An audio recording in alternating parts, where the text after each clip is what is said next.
Welcome to HubSpot with Paragon, Questions Edition. Today's question comes from Mickey Schlutt, and who occasionally contributes, and it looks like he's got a little bit of an issue with some workflows, which is great. It says, hi, I want to put together a workflow for a webinar my agency is putting together, but when the initial email went out, only 203 of the 800 contacts enrolled in the workflow received the email, and only 203 were sent.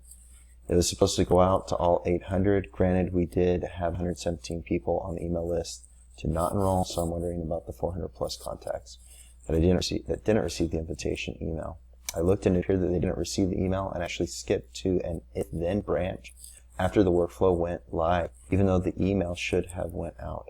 So I'm wondering if anyone has had any experience with this or knows a way to work around it so I can find those 400 plus contacts and send them an email. Awesome. So Mickey, let's take a look at a few things then. I'm going to go ahead and jump over to my board here and open the workflow. A couple things to look at that I think would help you to resolve this issue. This is something I run into a lot with people, and that is trying to figure out where or why something has triggered in a workflow. So the first thing I like to look at is I look at the criteria, which I'm sure you've looked at multiple times, and just saying, okay, is this the criteria, and do those 800 leads actually meet this criteria? It sounds like you have some if-then branches, which means that it would have to trigger this criteria plus those if-then branches. Or if you already have that list, you could manually enroll them and skip the enrollment trigger and immediately go to those if-then branches.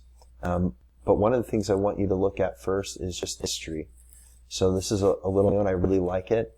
But it also talks about where there were workflow changes, so things that maybe you did in at a certain time. So if you change the workflow after it went out to meet that criteria or before, this would be a great place to look at it to see if you had made a revision that would have caused the workflow to trigger, but maybe after the fact. So maybe they were enrolled and it didn't re-enroll them, but they met the criteria from a previous item. Again, you may want to look at manually enrolling them.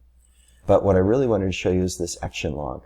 So this is where you can come through and find where one of the items that maybe didn't trigger to receive your email, and see why it didn't trigger.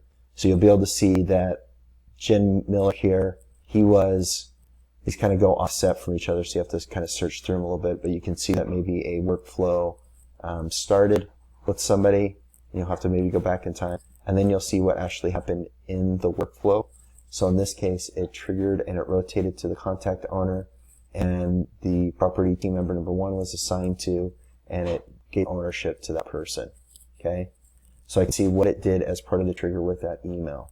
So it'll also show you on here, went to if-then branch, met branch criteria, yes or no, and why. And so you can start understanding why maybe somebody got triggered to a no branch or off to another if-then branch that maybe they should have gone to the yes. And then you can go on and look at that record specifically and say, okay, this record should have met the criteria. Why didn't it meet the criteria? And if maybe you can find out where that issue is at, as to why it didn't meet that criteria, that may be able to help you figure out maybe where you need to mass edit some of the contacts, and maybe where you need to update maybe the workflow itself to meet that criteria. Make sure that when you do that, that maybe you turn a workflow that you're re-enrolling certain people. What not do is turn the workflow off and then turn it back on and have it trigger back onto those same people again, because it would possibly duplicate those emails going out. But what you need to do is manually again enroll them into it. But where you can find out where something occurred wrong is I may go into contact, we'll go into this Lindsay person, and I can see the flow activity here. One of the things you want to look for is there another workflow that triggered off? So sometimes what I have found is that a workflow will trigger, but another workflow will trigger and cause an opposite effect, maybe early on, that put into motion an opposite effect. Also, I like to look at the criteria of the fields, and I like to go through each of the fields. So if this one didn't trigger off, I'm going to go through and look at all of the field and the field history. So in this case, I was working with like a city that was called Springfield. So I'm going to go to View All Properties. I'm going to type in city, and I can see City Springfield here. If I wanted to, I could add it to my view. But I really want to look at details and see when it was changed. And it looks like Davey at Paragon manually changed this to update the record. So I'm going to find out if maybe something had changed in this specific field for the criteria, and I'm just working backwards. I'm trying to find the crumb trail that led to my issue. So I'm going to go back down all the way granular to the field itself and the field history to see what happened.